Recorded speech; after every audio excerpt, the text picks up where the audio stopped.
revelações privadas, enquanto visões, elas podem ser de duas formas. Visões imaginárias e visões intelectuais. As imaginárias, veja, não é que a pessoa tem uma imaginação.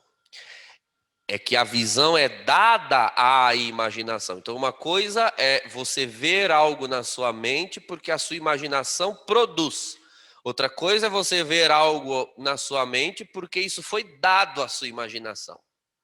Essa é a dificuldade que as pessoas têm de distinguir se uma coisa é delas ou de Deus, porque o lugar é o mesmo. O lugar é no conjunto das imagens intramentais dentro da mente. Eu tenho medo disso ser uma imaginação. Não, é uma imaginação, não é essa a pergunta. A pergunta é: a imaginação foi produzida por você ou a imaginação, né, o conjunto de imagens, foi dada por Deus? Então, Deus produz na imaginação uma visão, ou ele faz isso diretamente, ou por meio dos seus anjos. Isso pode acontecer tanto no sono quanto em vigília. É as visualizações que eu falei, né? As visões em oração. Agora, a visão imaginária, né, que é um conjunto de imagens, em si mesmo fica algo totalmente desprovido de significação. Então, as visões, elas são imagens, de fato, imagens. Então, quando você sonha e vê algo, né? Eu vi um carro que atravessou a rua, atropelou fulano, aí eu acordei. Bom, isso foi uma imagem. Ou você está orando, aí eu vi um cachorro com sarna, com a coleira pendurada no rabo. Bom, isso aí foi uma imagem. A imagem por si só fala muito pouco.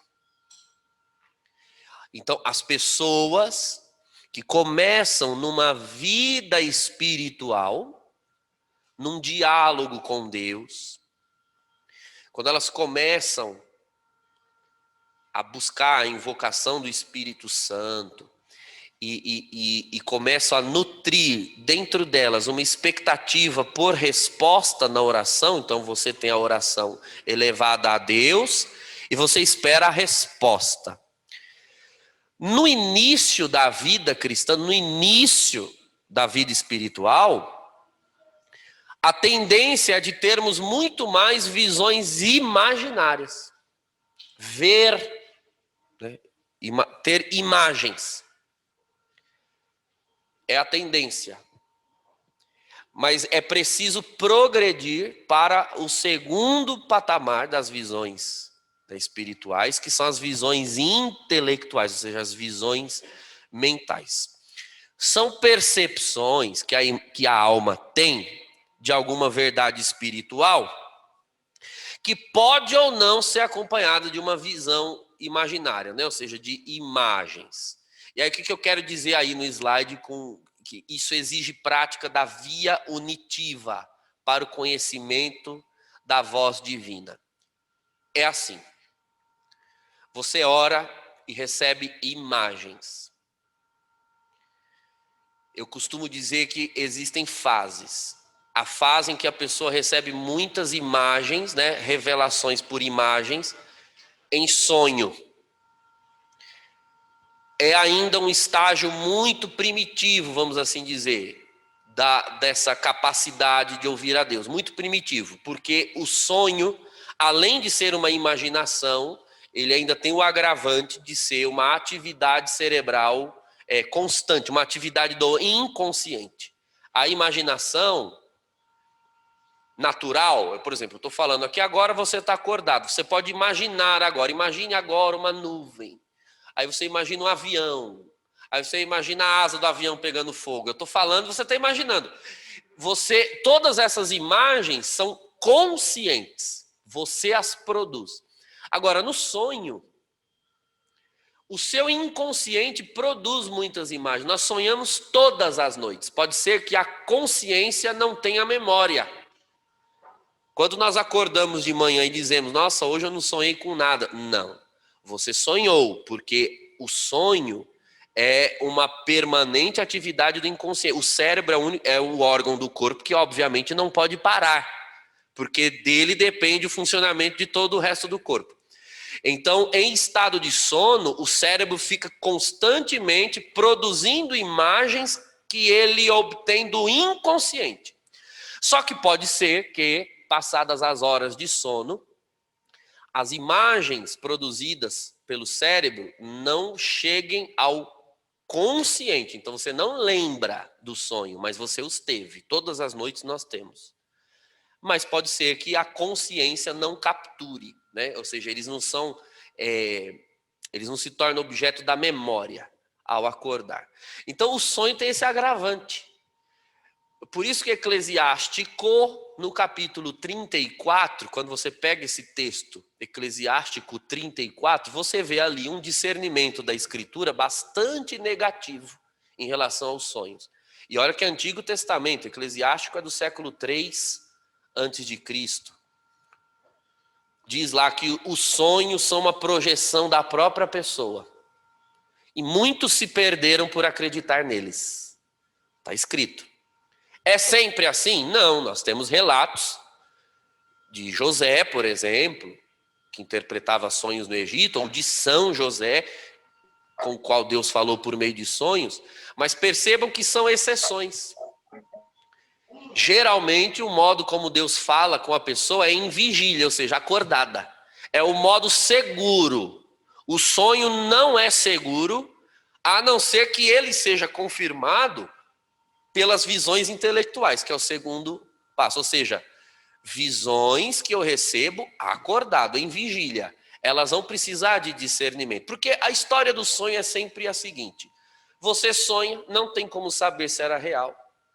E se era profecia, acontece no outro dia e você, meu Deus, eu sonhei com isso. Então já era, já aconteceu já. Você só tinha como saber que era revelação porque aconteceu. Enquanto não acontecer, você não vai ter como discernir. Não tem como. Eu digo porque muitos procuram o padre, né? Padre, como que eu vou saber? Não tem como saber. Se você não buscar uma confirmação deste sonho em vigília, então se você não tiver uma palavra, se você não tiver uma visão intelectual, ou seja, se na oração não for confirmado, não tem como saber. O sonho sozinho só vai saber se era profecia quando acontecer. Até lá você fica preso num engodo de incerteza, numa aflição.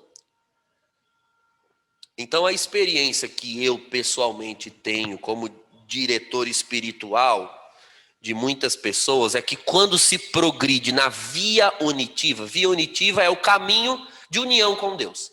Quando você progride, vai crescendo na vida de oração. Vai visitando mais o sacrário, vai fazendo mais escuta, né? Vai fazendo mais lexo divino. Você vai aprendendo a reconhecer a voz do Senhor. O Senhor fala cada vez menos em sonhos e cada vez mais na oração. Até porque o sonho é o estágio mais primitivo de escuta interior. Geralmente ocorre por quê? Porque Deus, não encontrando na pessoa uma disposição nela para ouvi-lo, enquanto ela está acordada, bom, ele só encontra a disposição nela. Ela só fica quieta, dormindo, então aí Deus vai falar com ela dormindo. Chega a ser até uma confissão de fraqueza espiritual, ter que ouvir a Deus só em sonho, só em sonho. Eu digo exclusivamente. Não quer dizer que Deus não vá falar em sonho também com pessoas que progridem na vida espiritual. Mas ao menos toda vez que eu tenho um sonho, que eu tenho dúvidas, eu já vou dobrar o joelho. Dobrar o joelho e só levanto se Deus me confirmar. E aí quando Deus fala, não, você está doido, foi só um sonho mesmo. Então aí eu levanto e esqueço. Ou então Deus diz, não, sou eu mesmo. É isso. Então é melhor. Em vigília é melhor. É mais seguro. No sonho, enquanto não houver cumprimento.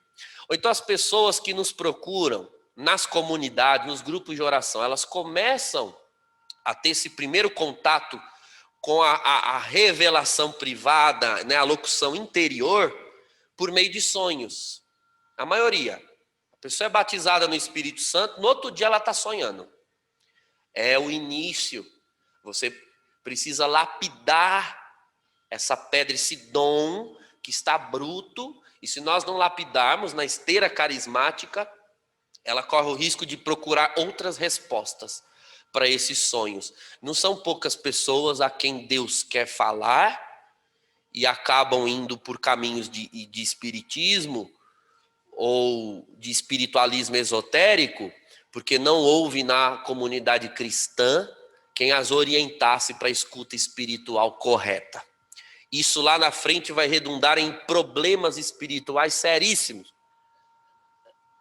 Porque a pessoa ouvia a Deus, geralmente são pessoas batizadas. No Brasil, 98% das pessoas são batizadas de pequena, não significa que tenha fé.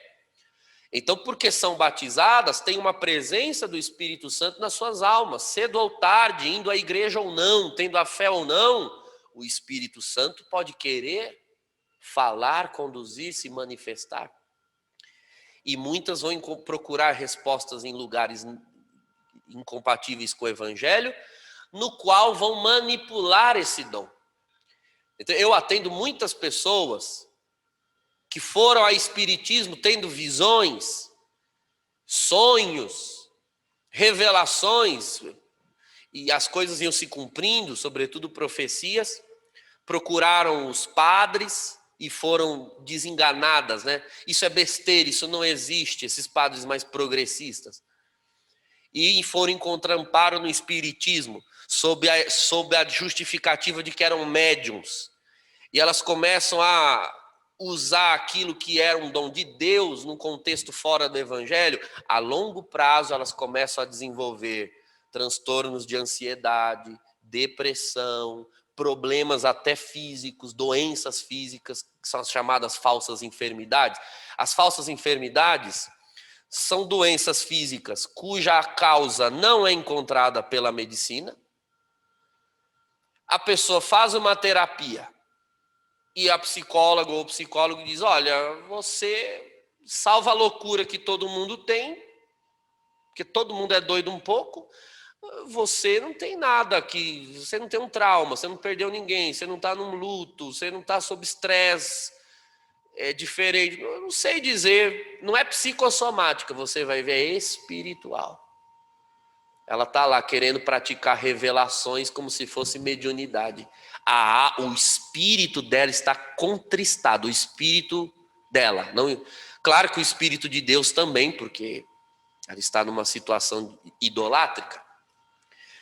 Mas quando a alma foi chamada por Deus a plantar numa terra e ela planta em outra, cedo ou tarde aquilo começa a causar um dano interior, um desequilíbrio na antropologia da pessoa, como nós vimos na primeira parte. Quando o espírito não recebe a atenção necessária. Então, quando nós progredimos na via unitiva, ou seja, na união com Deus, os sonhos, eles podem, claro, existir ainda, mas eles vão se tornar cada vez menos frequentes, porque aí Deus encontra em nós disposição para ouvi-lo de forma mais ordinária. Ao ponto de essas visões intelectuais, né, a revelação, como nós dizemos, a revelação privada. A revelação, né, quando é que ela chega no patamar mais perfeito?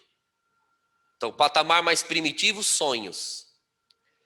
Vai crescendo na oração, e aí a pessoa, dos sonhos, ela passa a ter mais imagens na oração. É um segundo patamar. Se ela progredir mais, ela para de ter muita imagem e passa a ter mais palavras. Então, ela consegue discernir melhor. Veja, é tão... Eu não encontro a palavra melhor. Vou usar uma mais dramática, mas não é tudo isso. Desesperador. Quando você está em oração, você tem uma visão e você não sabe o que significa. Isso é terrível. É terrível. Qual é o mais adequado? Senhor, fala, bota uma legenda nesse negócio. Bota uma legenda. Então, o ideal é que venha só a legenda, né? Aí é o terceiro patamar, é quando você ouve a Deus. Ouve claramente o que Deus está falando. Na oração, não. Deus está me pedindo isso. Deus está falando, você começa a reconhecer, aí já não precisa de imagens, né? Não precisa de imagens. Reconhece claramente. E o patamar mais perfeito é quando esta escuta da voz de Deus, escuta do Espírito, não depende mais sequer de momentos específicos de oração. Aí é o patamar mais perfeito. Deus falou comigo onde? No carro, estava dirigindo e Deus mandou eu fazer tal coisa. É o ideal. É quando você realmente já progrediu bem nesse aspecto. Não é? Então você está lá dirigindo, Deus manda, liga para o fulano, ele está precisando. Você vai lá e liga, você obedece. Vai na casa de fulano, pega o carro e vai. Você pega o carro e vai. Então aquela obediência à voz do Espírito Santo é o patamar mais perfeito. Obediência, não escuta. Tem vezes que Deus fala, a pessoa fica questionando, não deve ser Deus. Aí dá errado, aí você fica, Deus tinha falado. Então não adianta você ter escutado e não ter obedecido. Não é verdade? Em agosto, Deus falou assim para mim, eu voltando para minha casa, né? Eu moro em Jandira, eu vim de Osasco. Não vai pelo quartel, vai pela rua de baixo. Vou pelo quartel, que é mais perto. Tinha uma blitz. E o vidro tinha trincado aquele dia de manhã, o para-brisa. Tinha trincado. Então Deus queria me preservar. Eu, burro, não obedeci e o carro foi para o pátio. Porque eu já tinha acionado o seguro ia trocar o para-brisa no outro dia. Pois os gambé, os policial, prenderam meu carro. 1 semana de pátio. Prejuízo de 1.200 conto. Deus quis me livrar. Não adianta você ouvir o Espírito Santo se você não obedece. Agora eu entendi que era para ter ido por baixo. Não tinha como voltar, é mão única. Olha, pode parecer absurdo, mas afinal de contas, para a vida cristã, o Espírito Santo, ele é ou não é para ser um amigo? Ou é amigo ou não é amigo? E eu gosto muito de falar desses dons, né? Da revelação, da locução interior, da escuta interior, porque esse deveria ser o pão nosso de cada dia, do cristão. Vocês sabem como é interessante que as pessoas mexem o tempo todo com o espiritual, e quando o espiritual se manifesta, elas acham estranho. Então assim, a pessoa vive, ela vai à missa, ela comunga, ela confessa, ela reza. Aí na hora que ela tem uma visão, que ela sente uma coisa, ela acha estranho, ela vai marcar com o padre para saber se ela está ficando louca. Ô meu irmão, minha irmã, qual é a parte que você não entendeu, que você está mexendo com coisa forte? E na hora que essas coisas se manifestam, você acha estranho? Então você achava que tudo isso era um teatro? Você acha que o sacrário é um teatro, que a Eucaristia é um teatro, que o Espírito Santo... Não, meu filho, tem visão mesmo, sente as coisas, vê as coisas, acorda de madrugada, e tem sonho, e é atordoado, e o Satanás fura o pneu do seu carro, e morde você, e aparece mancha no corpo. É assim que é. Bem-vindo ao cristianismo. Mas eu nunca vi isso, porque está vendo agora. Isso é o normal. Isso era para ser o normal. Era para a gente achar estranho não ter nada disso. Estranho é não ter, nunca ter uma visão, uma revelação, nunca. Isso é muito estranho. A comunidade cristã, onde não aparece nada disso, ela já deixou de ser uma comunidade cristã. Porque não existe dimensão transcendental, não existe espiritual nela. É uma comunidade que só se reúne para fazer coisa, né? Toma pastoral, coisas sociais. Nós não somos um grêmio, nem um partido, nós somos uma igreja. Igreja. É para ter dons, coisas espirituais acontecendo. E não é para ficar admirado. para ficar admirado quando não acontecer. Aí tem alguma coisa errada. Então, isso é o normal. Outra coisa que é normal, né, que é parte das revelações privadas, são os toques divinos. Além das visões, quando nós progredimos na via unitiva, na união com Deus, o Espírito Santo, ele imprime sentimentos na vontade por uma espécie de contato divino. Então veja, quando você é uma pessoa espiritual, tem vida de oração, tem vida sacramental, então pode ser que, de repente, você seja acometido de sentimentos. Você se lembra que na definição antropológica que eu dei, os sentimentos são físicos.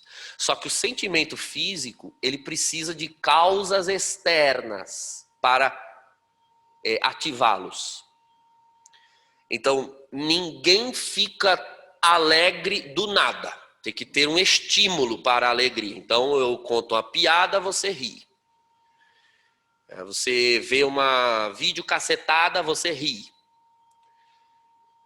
Enfim, tem que ter um estímulo externo para ativar aquela parte do cérebro que gera o sentimento da alegria. Ninguém fica triste do nada, tem que ter um estímulo.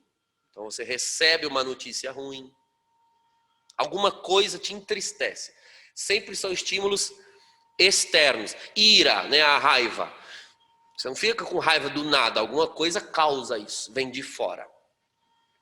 E quando em oração surge um sentimento, na oração, então, Deus pode estar dando esse sentimento. Né? E existem muitas experiências são chamados toques divinos. Toques, Deus toca assim. Você pense que nós estamos nos referindo à divindade, né? O Espírito Santo. Então a divindade em contato com a criatura, então alguma coisa vai ceder aqui. E não é a divindade, né? É algo superior. Então, o Espírito Santo, como sugere o próprio termo, é espírito. Ele vai usar de meios para se manifestar, senão nós vamos virar como aquela linha protestante fideísta, né? Deus está aí, nós temos que acreditar cegamente. Ok, nós temos uma certeza de fé da presença de Deus. Mas Deus sabe que a pura fé resvala na concupiscência humana da dúvida, da incerteza. Então, de tempos em tempos, em ocasiões ou outras, isso não é o ordinário, né? Mas pode ser que Deus dê toques para nos fazer perceber a presença dele. Então, é comum numa oração pessoal a pessoa rir igual uma retardada. Eu, de vez em quando, tenho uns ataques de bobeira. Então, de onde veio? Quer dizer, eu não vi nenhuma piada, não assisti nenhuma videocassetada, mas eu começo a rir.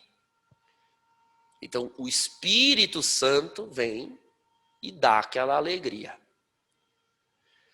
Ou pessoas, isso é muito próprio do dom, da atividade de intercessão, dependendo daqueles por quem você ora, Deus divide com a pessoa que intercede os seus sentimentos.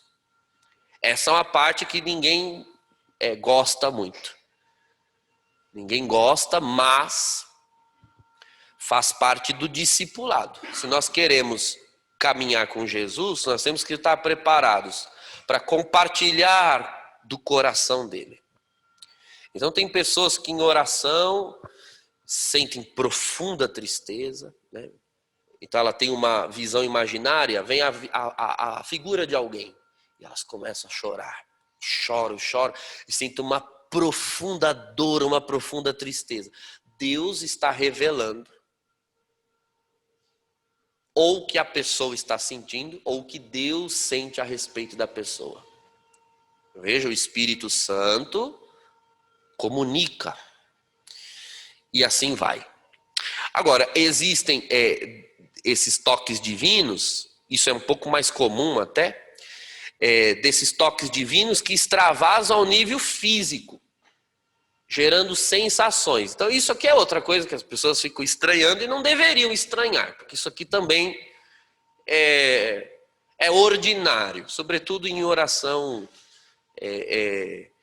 efusão do Espírito Santo, batismo no Espírito Santo, isso acontece muito. Então, eu estava orando, a pessoa me dá um calor é normal, não é menopausa, é o Espírito Santo. Formigamento. Bom, os formigamentos podem querer dizer muita coisa. Toda vez que eu oro, a minha mão formiga, minha mão. Olha, então, se eu fosse você, eu começava a orar por pessoas. Pode ser o Espírito Santo te dando dom para impor mãos. Faça a experiência. A pessoa vai lá, impõe a mão em alguém, a mão para de formigar. É chamado. Toda vez eu sinto minha língua formigar e a boca. Você já recebeu alguma vez convite para pregar a palavra? Ser um ministro da palavra, para ser uma catequista? Será que alguém te mandou mensagem esses tempos dizendo que precisa desabafar, está pedindo um conselho e você fica fugindo e não quer falar? Unção na boca? Deus quer usar a sua boca. Você está sentindo alguma revelação e está aí na cabeça pensando se é meu, se é da minha cabeça ou se é de Deus, aí a boca começa a formigar? É melhor você abrir a boca e soltar o que Deus está te dando, é o sinal. O mais engraçado é a palpitação, né? Está aí na lista, a palpitação. Deus dá a visão ou a palavra, aí a pessoa fica, não é de Deus. Aí o coração só falta sair pela boca. Coração saindo pela boca, você tem coragem de dizer que não é de Deus? Solta esse negócio logo, porque aí é pior, né? Eu já vi gente cair no chão, a revelação era tão forte, ela não profetizou, o coração bateu tanto, derrubou ela. E enquanto não passa a revelação, fica o coração palpitando. Enquanto não se faz o que Deus está mandando fazer. Arrepio, pranto. Bom, essas coisas na hora da oração, isso pode acontecer. Isso são maneiras do Espírito Santo dizer, estou aqui, cheguei, vocês me chamaram? É engraçado, né? A gente chama ele, quando ele vem, a gente acha estranho. Ué, mas vocês não me chamaram? Estou formigando, vou chamar o padre. Estou arrepiando, vou chamar o padre. Não, você chamou o Espírito Santo. Você não está entendendo? Serve a Deus, deixa arrepiar mais. Não tem, deixa. Ou então, na verdade, o que as pessoas têm na mente? É a necessidade de entender o que quer dizer. Será que quer dizer alguma coisa? Não, e precisa querer dizer alguma coisa? Meu coração está batendo. O que quer dizer isso? Significa que o seu coração está batendo. A presença, entende? A presença. A presença manifesta-se. Apenas isso. Nem sempre quer dizer alguma coisa. Sobretudo em momentos de oração coletiva, até. Agora, o que a igreja nos ensina, né, a pensar a respeito dessas revelações, locuções, visões, etc. Primeira coisa que nós precisamos ter consciência é de que tudo isso, sensações, visões, revelações, locuções interiores, não são meios necessários para se unir a Deus. Pode ser que uma pessoa passe a vida cristã inteira sem ter nada disso.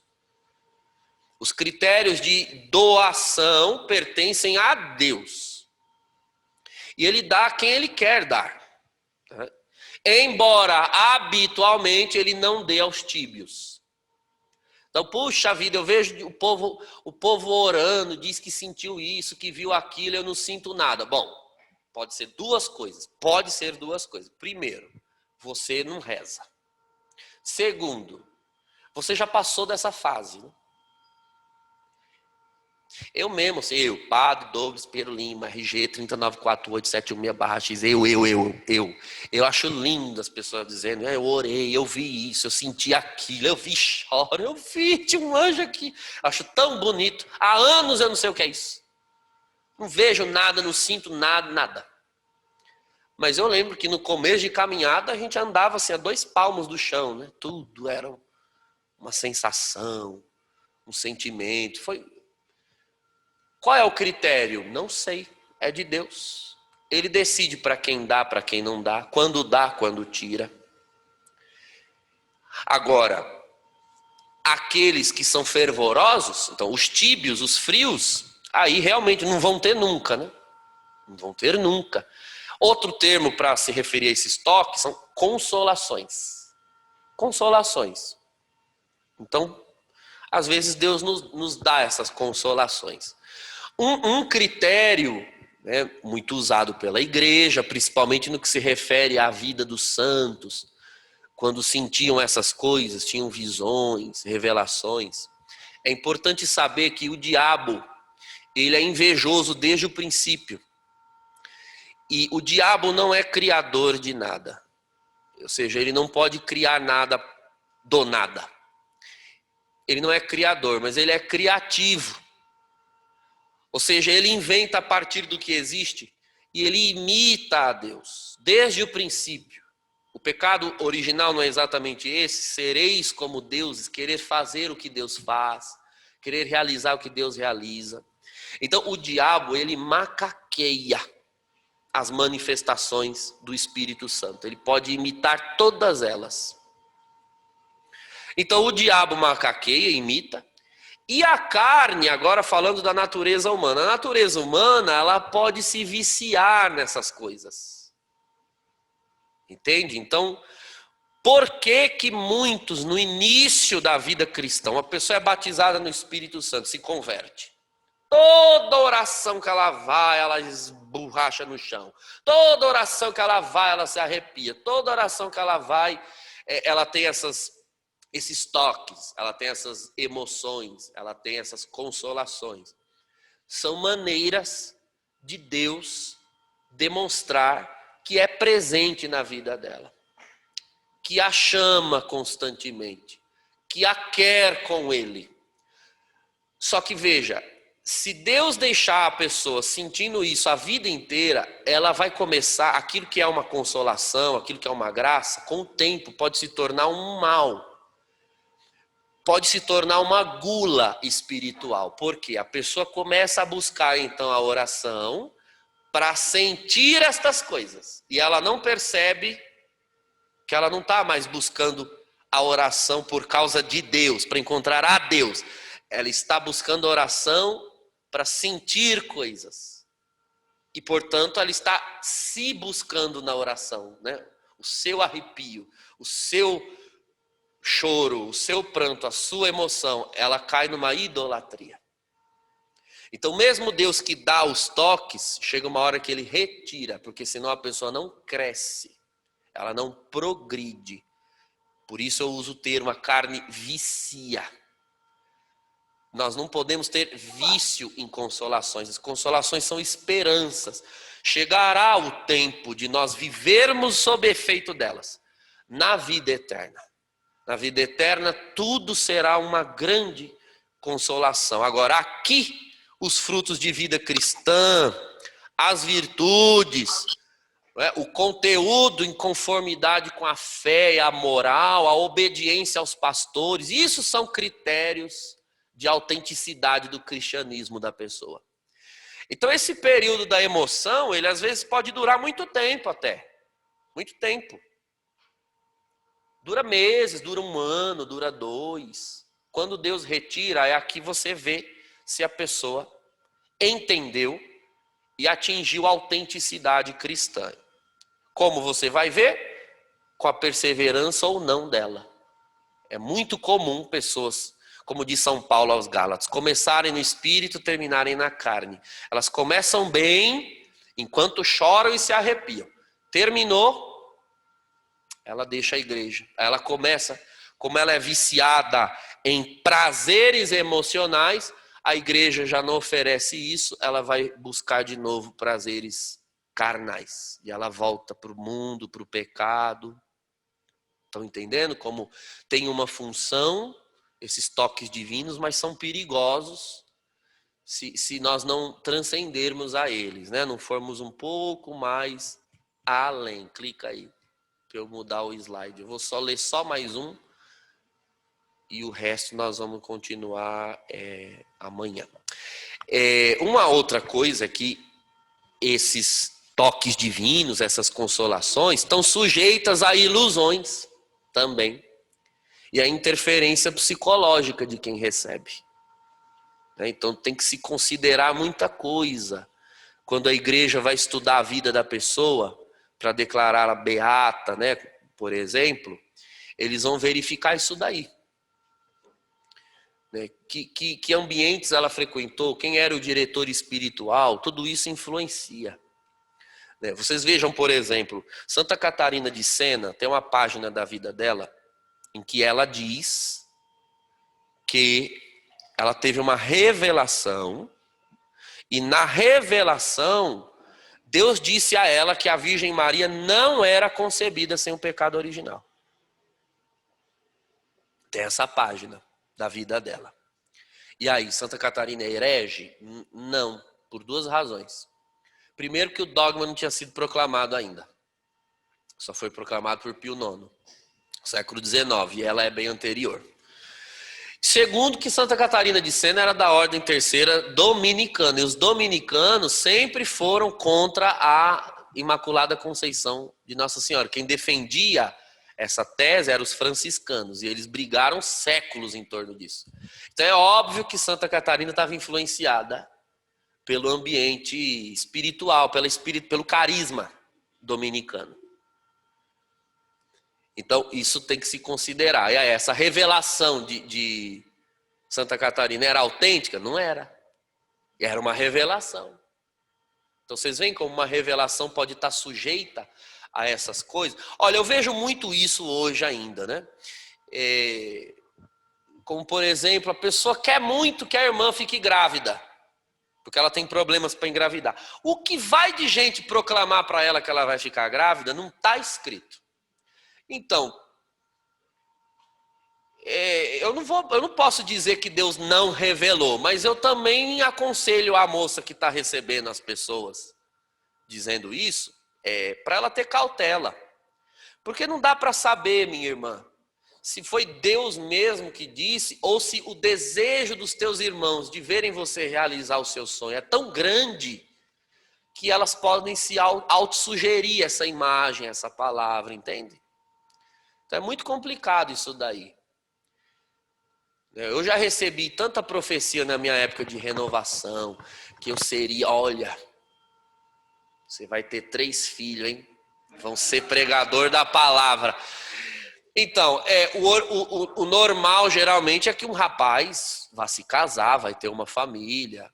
E, enfim, não é que os irmãos me desejavam mal, mas talvez projetaram isso, né? Então, não foram verdadeiras essas revelações, né? E espero que continuem falsas, né? Que eu não faça nenhum filho por aí. Continue fiel ao meu celibato. Então, vocês vejam, então, exemplos que eu estou dando. Às vezes o desejo de que uma coisa seja, de que uma coisa aconteça, pode interceptar, né? Atrapalhar a escuta. Nós temos que ter muita sabedoria, né? Buscar indícios, pedir a Deus sinais evidentes, né? E isso é muito importante, né? Então, por isso, nem sempre a publicidade de uma revelação gera o mesmo fruto em todos, né? Nem sempre. Existem experiências espirituais, no caso das revelações privadas. Vou dar um exemplo. Existem muitas revelações privadas sobre as almas do purgatório. Muitas. Santa Brígida teve várias. Santa Margarida de Cortona teve várias. Só que quando você lê os escritos de Santa Brígida, os escritos de Santa Margarida de Cortona, você vê assim, eles são diametralmente opostos. Não no conteúdo, mas na forma. Para Santa Brígida, o purgatório assim, é quase que o inferno. É praticamente o inferno, com a diferença que tem uma porta para sair no fim.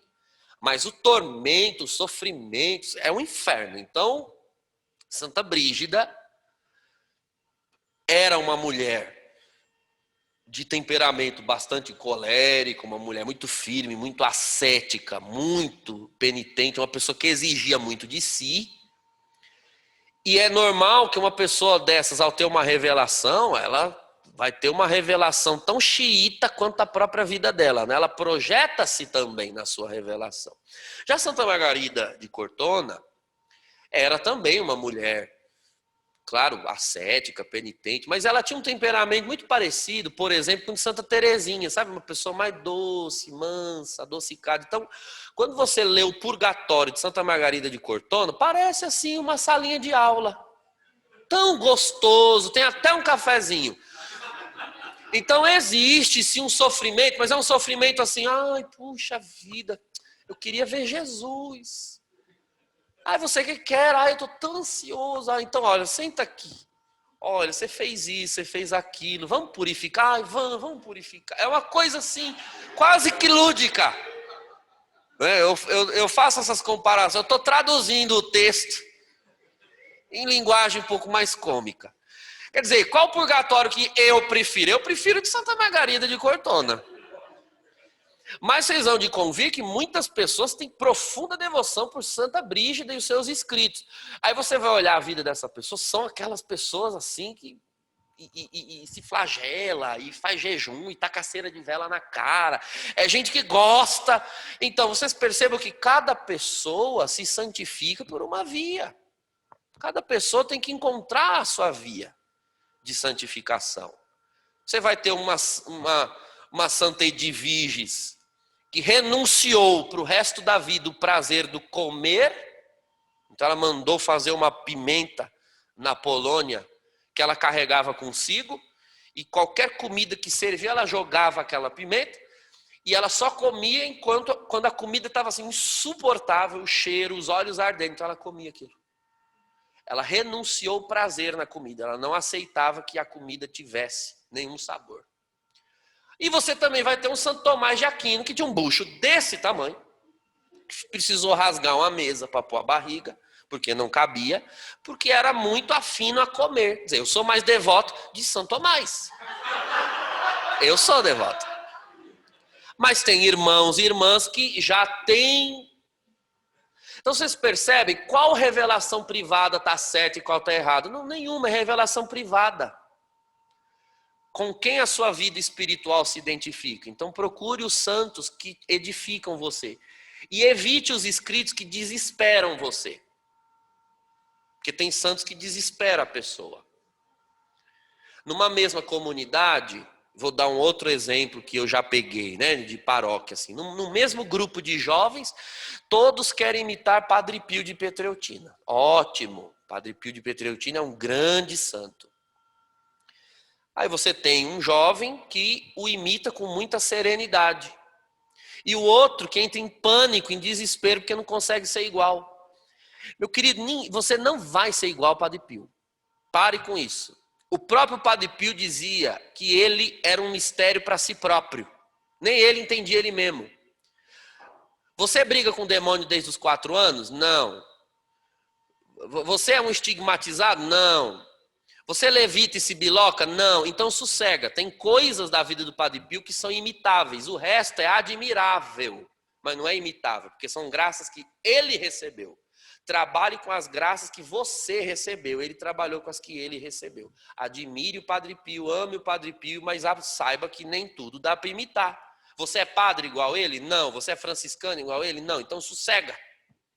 Pare de entrar em pânico, em desespero.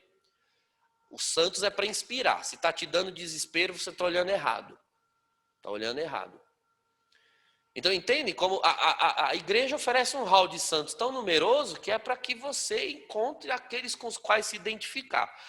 Todos são admiráveis, mas identificáveis, alguns serão para você, outros serão para mim, e é assim que deve funcionar o corpo de Cristo.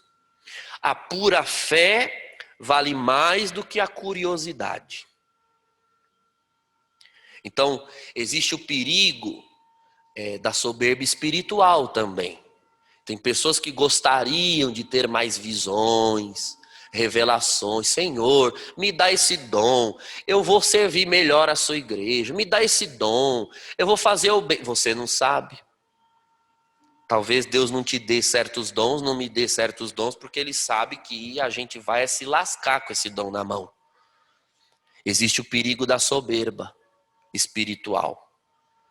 Então, meus irmãos, sentir as coisas, né, consolações, arrepios, esses toques divinos, Deus é quem dá.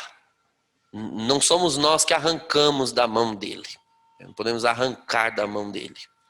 Você tem o desejo? Peça a Deus. Se ele achar que você é digno, não digno no sentido de santidade, digno no sentido de que é o tempo, pode ser agora. Se aprover a Deus, ele dá. Ele dá. Eu fiquei tão feliz esses dias, uns 2 meses atrás, que eu estava num momento de oração e de repente me deu uma vontade de chorar. Há quantos anos eu não chorava na oração? Chorar com lenço, dando glória a Deus, aleluia, falando linguagem, a lágrima escorrendo. Tanto, aí, quando eu vi que eu estava com vontade de chorar e comecei a chorar, eu comecei a chorar porque eu estava chorando.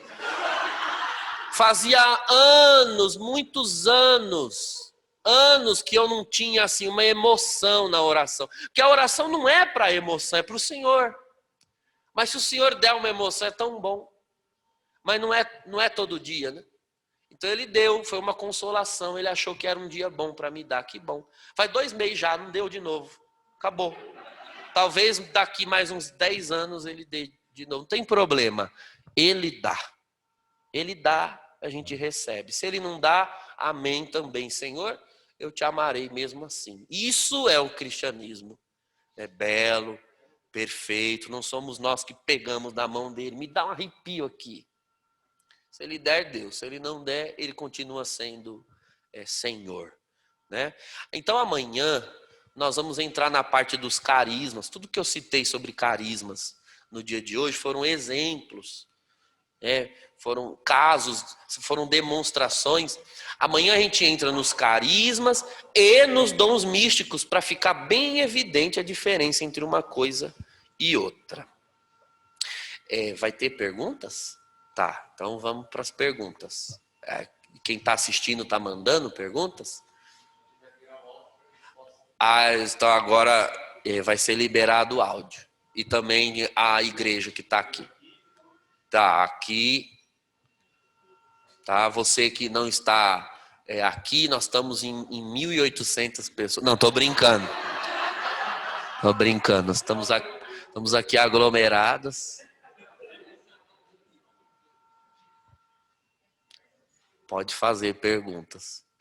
Agora veja, eu imagino que até dúvidas que possam surgir, talvez sejam sanadas amanhã, porque tem a continuação.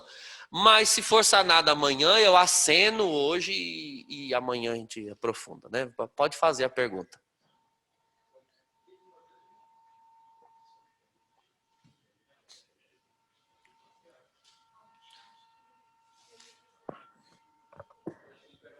Pode falar? Olha lá, tá. Quer usar o meu aqui? Boa tarde, padre. Aí, boa tarde. Gerson, tudo bem? Tudo. Os toques divinos, os toques de Deus, é somente em momentos de oração ou você pode, de repente, estar, sei lá, arrumando a casa e vir uma alegria? Sim, pode. Foi o que eu falei, tem os níveis, né, de comunhão espiritual. Quando você tem uma certa intimidade assim com Deus, ou seja, um progresso na via unitiva, não é que já é um santo consumado, mas tem aquela amizade com Deus. Isso pode vir a qualquer momento. O relógio do céu não funciona muito com o nosso fuso horário aqui, né? Pode dizer outra. E o simples fato de acordar, por exemplo, triste ou mal-humorado também, ou não? Então, aí isso exigiria, né, discernimento espiritual.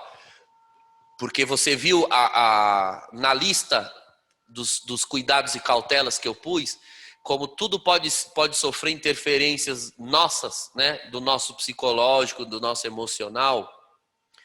Então, eu costumo dizer que é importantíssimo para um cristão a busca pelo autoconhecimento. Você saber quando você tem tendência a estar triste ou alegre. Porque se você está num dia em que a tendência seria estar bem e você está mal, pode ser algo espiritual, pode ser. O inverso, igualmente proporcional. Então, o melhor a fazer, seja isso emocional ou espiritual, buscar a oração vai esclarecer. Então hoje eu estou estranho, vou orar. Então busca a oração, busque a Deus. Se é de origem espiritual, muito logo você comece a oração, aí Deus já pode lhe trazer uma palavra, lhe trazer uma visão, lhe trazer o sinal necessário para discernir aquilo. Ou se é emocional, aí não tendo nenhuma direção espiritual a respeito, você vai ver, deve ser o que eu passei ontem, deve ser eu não dormi direito, enfim, pode ser muita coisa, né? Cabe sempre o bom discernimento na oração e no autoconhecimento. Por exemplo, se eu acordar todo moído numa segunda-feira, Padre Douglas, acordar todo moído na segunda-feira, eu não tenho a menor tendência de achar que isso é espiritual, né? Porque domingo reza 500 missas, atende um monte de gente. É óbvio que eu vou estar moído na segunda-feira. Então, segunda-feira eu descanso o dia todo. Se eu acordar moído na terça, aí aí já é dobrar o joelho, orar, que Deus está me mostrando alguma coisa. Entende? Autoconhecimento ajuda bastante. Tinha uma época que eu todo dia acordava com dor de cabeça, todo dia com dor de cabeça. Falei, meu Deus, que satanás é esse? Vou orar e repreendi, sangue do cordeiro para lá, e São Miguel para cá, e dor de cabeça. Falei, não, eu não tive nenhuma evidência espiritual, dor de cabeça continuava. Falei, não é espiritual. Aí eu descobri que era bruxismo, eu rangi o dente demais e doía a cabeça. Então veja, discernir, tem que buscar o discernimento com clareza, com tranquilidade, sem dramatizar muito aquilo. Tem uma pessoa que me procurou e amanheceu, todo dia amanhecia e manchas no corpo. Eu falei, você está se alimentando bem? Tô. Olha, quanto tempo você não faz um exame, alguma coisa? Eu tenho medo dessas coisas. A última pessoa conhecida que eu vi ter um monte de manchas no corpo descobriu que era leucemia. Precisou tratar, então isso é perigoso. Fez exame, tudo, não deu nada. Aí eu falei, então vamos orar, comece a orar. Começou a orar todo dia, fazer repreensões. Aí as manchas começaram a parar. Aí eu falei, viu, fica tranquilo, era só um demônio. Era só um demônio. Eu digo só demônio porque é melhor ser um demônio do que uma leucemia. O trabalho que dá para curar uma leucemia, agora, demônio resistir ao diabo, ele fugirá de vós. Eu prefiro, a gente ri porque realmente é engraçado, mas eu prefiro um demônio numa casa do que um câncer. Eu prefiro um demônio na vida de alguém do que um problema psicológico, um transtorno. O trabalho que dá para você tirar uma pessoa de um transtorno, o tempo que vai de cura interior, de terapia. Se for um demônio, água benta resolve. Mas quando é a pessoa, senta que lá vem história. Padre, existe alguma receita? A receita nunca tem, né? A gente pergunta só para saber, né? Uhum.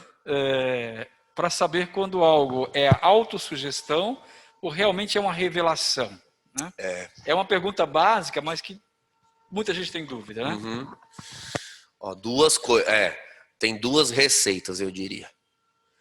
Primeiro, vida em comunidade e direção espiritual. Porque a pessoa sozinha, ela vai ter muita dificuldade de discernir certas coisas. A não ser que sejam carismas, né? Se são carismas. Você vê ou sente algo em relação a alguém. Porque carismas é sempre em relação a alguém. A outra pessoa. E aí você fica achando que é da cabeça. Não fala. Lá na frente aquilo aparece ou acontece, bom, era carisma. Era algo para o serviço dos irmãos. Então, o que a pessoa deve fazer? Observar o padrão interior.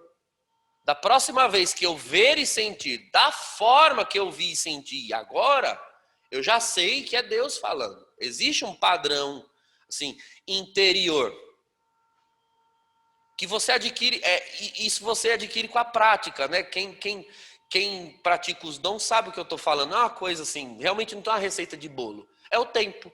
O tempo de caminhar, de vida de oração, você vai aprendendo a lidar, a tendo comunhão com Deus, intimidade com Deus. Agora, quando se trata de toques divinos, né? Então, toda vez que a pessoa ora, ela entra em pânico. Toda vez que ela ora, ela cai no chão e começa a morder o tapete. Toda hora que ela ora, ela chora e se desespera. Bom, ela é louca ou é Deus? Né, que está dividido. Por exemplo, eu conheço pessoas que eu acompanho diretamente. Ao interceder por alguém, por pessoas, então elas começam a sentir fisicamente dores dessas pessoas. A ponto de se contorcer, mas se contorcer mesmo. Quando nós nos reunimos em oração, lá em casa a gente faz umas orações às vezes, que quem realmente chegar no meio vai dizer, é hospício, pode internar todo mundo, porque aí uma cai no chão e começa a gritar, outra se contorcer, como tivesse com... Né? Teve uma vez que Deus usou a boca de um irmão e falou, né? Eu estou vomitando essa geração. Geração corrompida, geração depravada. Aí a irmã do lado, vomitou, mas vomitou mesmo. Um fedor desgraçado depois para limpar aquele vômito. O que era? O que era? Se Deus falou que está vomitando, a irmã vomitou, a gente chama isso de ato profético, né? Ela fez o que Deus estava falando, né? Ela vomita mesmo. É um modo meio incômodo de profetizar, mas tem gente que faz isso. Ou a pessoa tem contrações, né? Uterinas. A mulher tem contrações uterinas, contrações e grita mesmo de dor. Ela teve isso numa intercessão de um retiro de jovens. No outro dia, veio um pregador de fora que não estava lá e disse, olha, Deus está dizendo que Ele está gerando aqui. Está gerando aqui. Aí falou, já estava gerando líderes, gerando profetas. Eram as contrações que a irmã estava sentindo. Quer dizer, precisa Deus ser tão dramático assim? Precisar não precisa, mas Ele gosta. Ele dá, Ele divide, sabe? Sentimentos. Eu chamo isso de amizade, né? Quando você tem um amigo, você não quer ter um amigo que... Ele pode estar ótimo, mas você está mal. Você não gostaria de que você pudesse ir na casa do seu amigo lá e chorar, e ele chorar junto com você? Nós olhamos para Deus tanto na sua divindade que esquecemos da sua humanidade, né?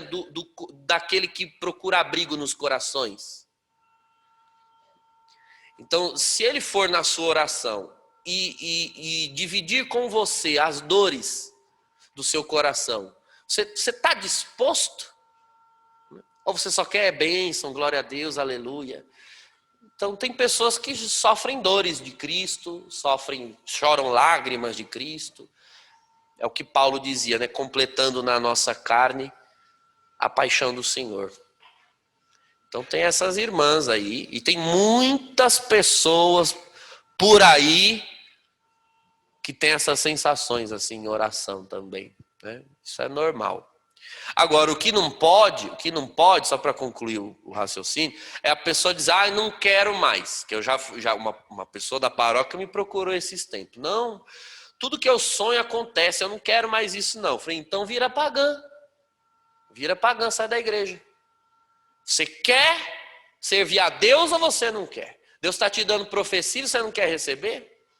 Não, mas eu não quero, mas Ele quer. Quem é o Senhor nessa bagaça? Quem é que manda nessa bagaça? É Ele ainda? Se Ele quer te dar o dom, use o dom. Aliás, você só vai ser feliz na hora que você aceitar o dom. Você está aí sofrendo porque você está se debatendo com Ele. Para de lutar contra Ele, aceite Né? O ditado não diz aceita que dói menos? Aceita que dói menos. Aí você vai ser feliz. Tem uma pergunta? Padre, o pessoal está nos acompanhando lá de casa. Ellen Regina manda uma pergunta. Quando se tem muitas dificuldades para orar, como melhorar? Através do rosário, orações prontas ou falando espontaneamente com Deus? Eu vou falar sobre isso amanhã com mais profundidade, tá? Tem uma parte amanhã da minha fala que é toda sobre isso.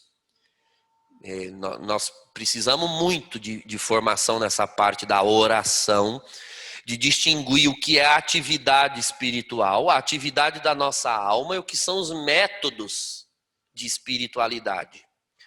Tá? Então, sim, os métodos existem para ajudar, para ensinar a orar. O rosário é para ensinar a orar. Um manual de oração, né, um devocional, um livro de devoção é para ensinar a orar. Agora, quando a pessoa se pega refém disso a vida toda, né, ou quando ela não progride na vida espiritual, mesmo praticando as devoções e o rosário, então existe um problema nela que ela precisa resolver e do qual nós vamos falar amanhã. Né, da oração como um encontro com uma pessoa. Um encontro.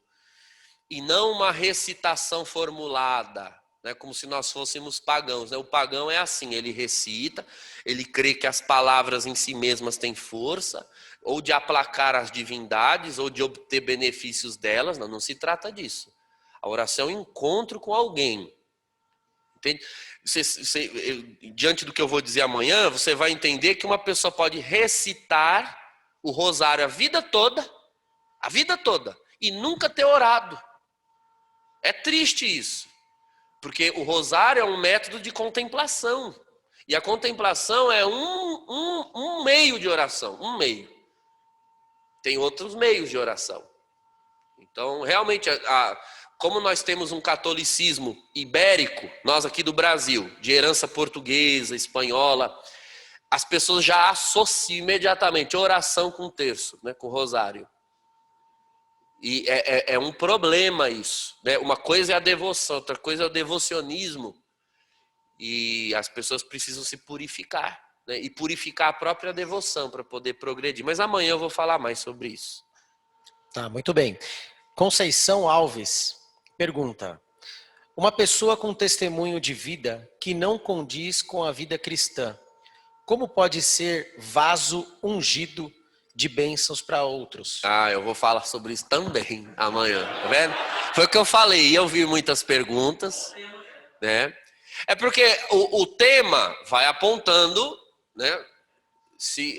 Eu fico feliz quando vem perguntas assim, porque o raciocínio está sendo seguido. Porque se você está seguindo o raciocínio, é natural que o raciocínio concluído aponte para o que ainda não foi construído.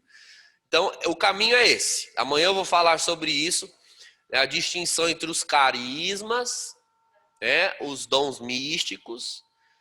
Então, até um bandido safado sem vergonha pode entregar uma profecia. Pode, porque ela vem de Deus, né? Se Deus quis usar a mula de Balaão, eu sou muito devoto da mula de Balaão. Eu alimento uma devoção constante, né? Por quê? Para que eu esteja aberto a receber profecias. Porque dependendo de quem vem a profecia, aí a gente quer bloqueá-la, né? Mas vindo desse daí, eu quero é que se lá, isso não é profecia nem aqui nem na China. E se for, e você duvidou por causa do vaso que foi usado para derramar. Então, na hora, dependendo de quem vem, aí eu me pego com quem? Santa mula de Balaão. Se até na boca da mula Deus falou, não pode falar na boca desse irmão, então nós temos que ter esse cuidado, tá certo? No que se refere a profecias, a revelação. Eu diria até pregação. Às vezes a gente conhece a vida do pregador e fica reticente de ouvir a palavra. E aí fica enfurecido. Tudo bem. Pode ser que o irmão não viva aspectos da palavra. Mas ele foi levantado para pregar a palavra ou para pregar a vida dele? Eu não estou ali para ouvir a vida dele, estou ali para ouvir a palavra. Se ele vive ou não, ele vai prestar contas. Até porque, irmãos, quem de nós poderia pregar a palavra se nós só pudéssemos pregar aquilo em que já somos perfeitos? Então a pregação ia se calar. Aí o mundo estava ferrado mesmo, que não ia ter mais um pregador de pé. Não, tem que pregar a palavra, e eu vou falar bem sobre isso, sobre a unção quando é efeito da santidade e a unção quando é chamado à santidade. Porque tem unções que são chamados.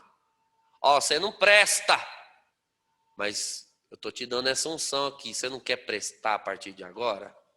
É um modo de, às vezes Deus usa um pecador como profecia, como um modo de dizer, você não vale nada, mas eu gosto de você, né? Olha só, você não presta, mas mesmo você não prestando, eu te uso em revelação. Qual é a intenção de Deus? Constranger a pessoa. Deus me usa, está na hora de eu começar a criar juízo, me converter. Porque senão eu posso colocar em xeque a credibilidade das coisas que Deus está me dando. E isso funciona, viu? Tem que funcionar para muita gente.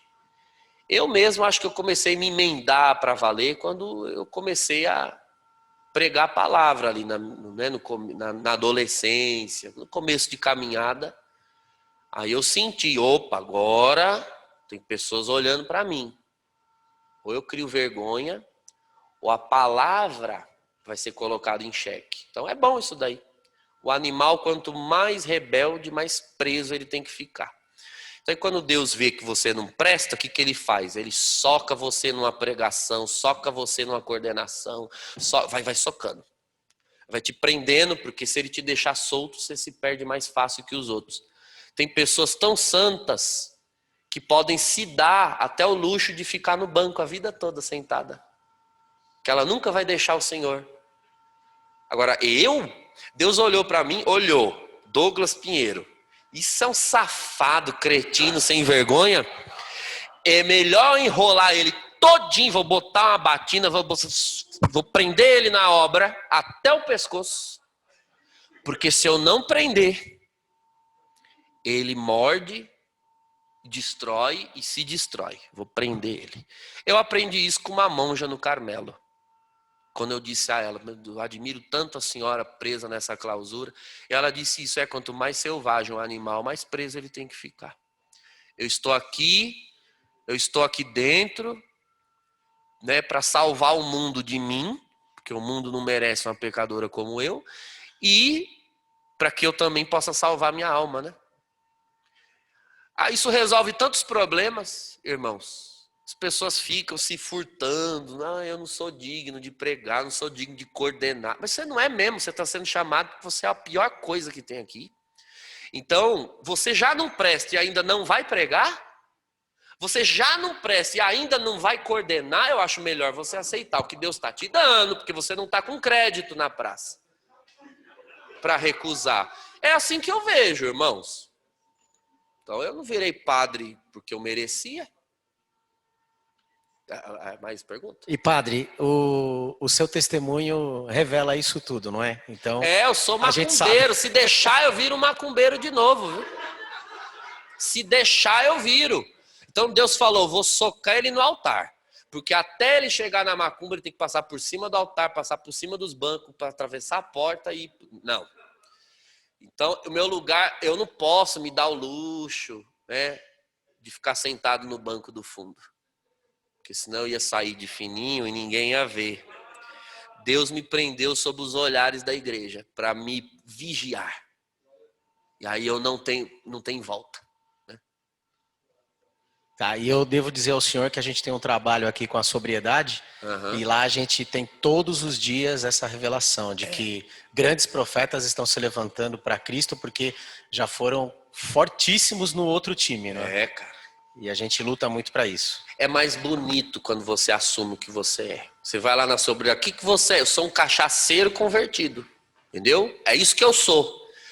Se Deus soltar a minha mão, eu volto pro boteco. É para lá que eu volto. Então por que você está sóbrio? Porque Deus segura a minha mão. É ele que segura. Santa Catarina de Sena dizia isso, né? Quando veres teu irmão cair, que pensarás? Julgarás a ele? Desprezarás a ele? Não, pensarás o seguinte: hoje foi ele, amanhã serei eu, se Deus não segurar minha mão. É isso. Ah lá, irmã. Espero o microfone. Para finalizar, nós temos mais uma irmã aqui. Sim. Ela conta de um sonho que ela teve com Santa Rosa de Lima. Sim. E que ela não conhecia nada de Santa Rosa, foi buscar nos livros e conseguiu se identificar muito com a história dela. Sim. Pelas batalhas que ela vem travando e vivendo. Sim. Isso é uma confirmação do sonho? Com certeza foi uma revelação. Com certeza o Espírito Santo, Santa Rosa escolheu ela, né? Eu costumo dizer que nessa parte de devoções, o céu é que nos escolhe, né? Hoje nós celebramos todos os santos, né? Já estamos no sábado à noite, todos os santos. Quando você vai com a cara de alguém na igreja, não é você que cola nele, ó, eu vejo o Francis ali, cara pela ordem, liderança boa, vou mandar uma mensagem para ele, eu quero ser amigo desse irmão. Aí você cola no Francis e fica amigo do Francis. Então, é o que acontece. Ou a morte quebrou tudo. A morte ainda tem esse poder? Não, não é porque os nossos irmãos morreram e estão no céu que eles deixaram de ser nossos irmãos. Eles nos olham lá de cima e pensam, puxa vida, não é aquela irmã, no caso essa daí que mandou a pergunta, né? Você está assistindo aí. A irmã olhou para você, ela disse assim, puxa vida, essa irmã igualzinha a eu, quando eu estava... É a Thaísa. Hein? A Thaísa. Thaísa. Então ela olhou e falou, Thaísa, mano, essa menina faz as mesmas besteiras que eu fazia. Na cabeça dela passa as mesmas besteiras que passava na minha. Jesus, eu vou mandar ela colar na minha também, trocar uma ideia, porque o que o Senhor fez na minha vida, ela precisa saber. Aí Deus mandou, né? Mandou no sonho. E não foi o que aconteceu, Thaísa? Você se identificou com Santa Rosa de Lima. Então, Santa Rosa de Lima viu você lá do céu e te escolheu. Eu costumo dizer, é como eu, a Virgem Maria me escolheu. Não fui eu que escolhi ela, porque eu nem era muito chegado em devoção mariana. Mas ela olhou lá do céu e falou, olha, filho, é melhor você deixar eu segurar esse menino? Deixa eu ir lá e fazer alguma coisa, porque senão não vai ter adiantado muito, não. Então ela me escolheu. E é assim, quando você tem muita devoção, aquele afeto por alguém, por um santo específico, foi ele que escolheu você. Ou ela, né? Foi essa pessoa. Tá lá o tempo todo, né, tentando manter o lugar que está com o seu nome no céu garantido. Né, para não ficar vazio. Que mais? Tem mais pergunta? A irmã tem uma pergunta ali. Aqui. Ela primeiro. Hein? É a pergunta mais técnica. No começo da formação, o senhor falou sobre a alma, corpo e espírito. Sim. Né?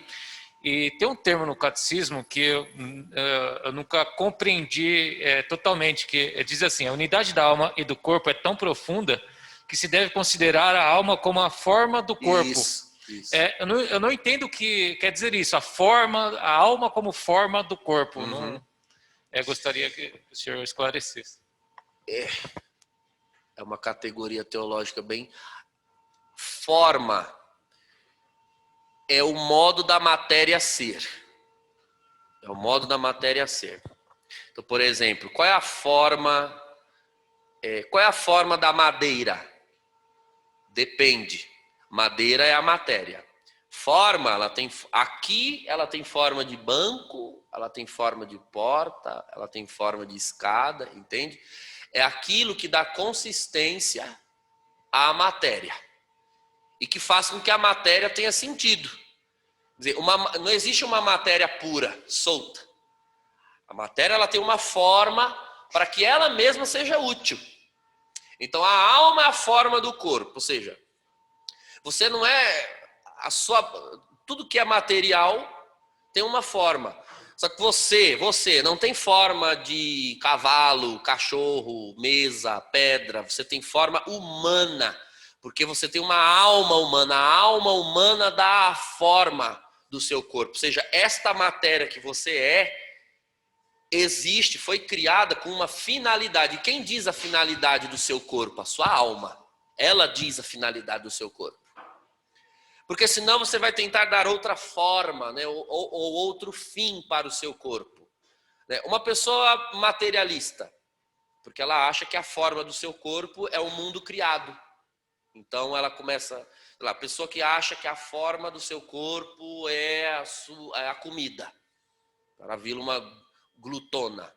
Ou que ela acha que a forma do seu corpo é a satisfação venérea. Então ela se torna uma pessoa dada à luxúria.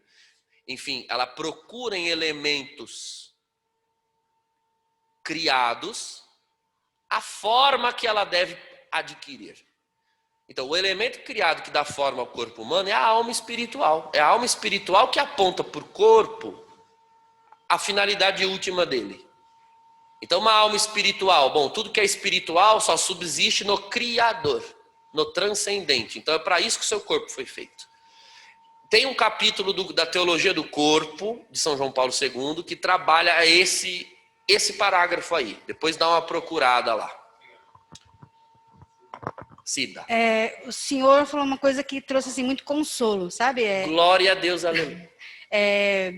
Que Deus nos prende, porque se a gente não tiver preso, a gente vai fazer muito mal para si mesmo e para o mundo, né? Prende na obra. E então isso foi um espelho, o senhor falando, sabe? A história de vida, né? O chegar até aqui.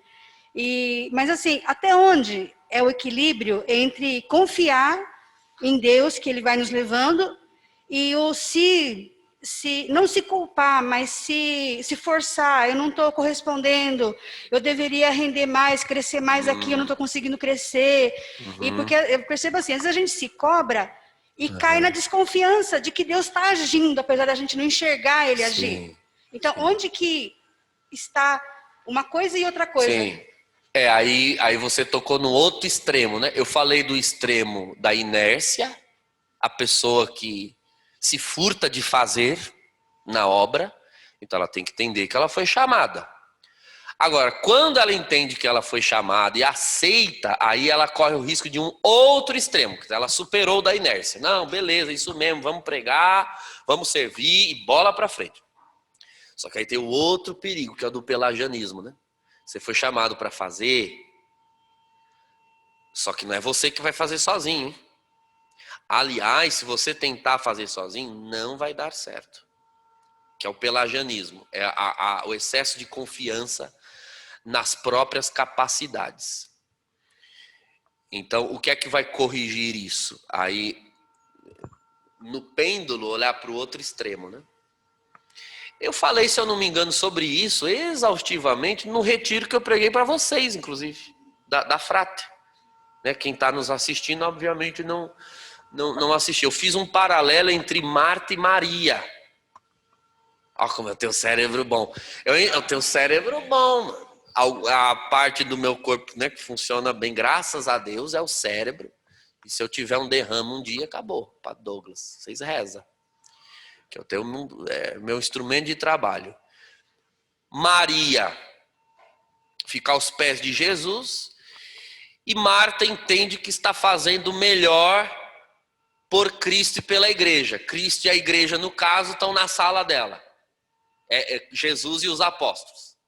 Tem que fazer o melhor, fazer o melhor, tá. Mas presta atenção no que acontece com Marta. Ela sabe que ela tem que fazer o melhor, só que ela não entendeu que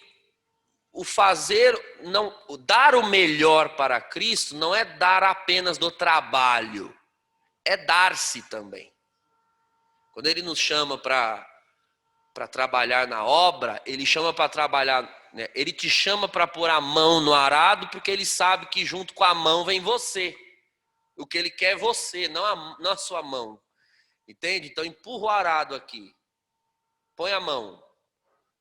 Porque atrás da mão vem uma pessoa. Deus quer a pessoa. Deus quer o seu coração, não o seu trabalho. Então, Ele te chama para o trabalho, faça. Mas enquanto estiver fazendo, não se esqueça, ele chamou porque quer você no trabalho e não o seu trabalho sem você. Porque o que aconteceu foi que Marta queria fazer muito, ela depositou a confiança no trabalho que tinha que fazer, e repare que no final, o trabalho de Marta virou uma raiva contra Jesus. Mestre, o senhor não se importa que minha irmã me largue aqui fazendo tudo sozinha? Oxi. Era para ela servir Jesus, agradar Jesus, e no fim das contas ela se pega dando bronca na visita. Percebe como ela se entreteve tanto no meio que ela esqueceu do fim, que era receber bem Jesus? Tem coisa mais constrangedora do que você estar visitando alguém e a pessoa, ao invés de te acolher, né, te se fazer sentir confortável, ela vem te dar uma bronca? E você a visita? É o que pode acontecer com quem trabalha muito na obra. Fica reparando que não está fazendo a obra toda acontecer, ainda fica reparando nos irmãos que não fazem igual eu faço, e aí começa a ter raiva de Jesus que não faz alguma coisa para mudar isso. Ai, Senhor, eu, padre de batina, Senhor, o senhor não se importa que os outros padres não usem? Olha eu ensinando aqui a doutrina, Senhor, o senhor não se importa que os outros padres não ensinam a doutrina também? Não fale dessas coisas que eu estou falando. Oxe, calma. Eu não sei falar, então vou falar eu. Os outros padres não falam, o problema é dos outros padres. Eu não sei que eu tenho que usar batina, então uso eu. Vou ficar remedando os irmãos. Eu agora vou mudar a igreja, vou revolucionar a igreja. A igreja já estava aqui quando eu cheguei, vai continuar aqui quando eu for embora.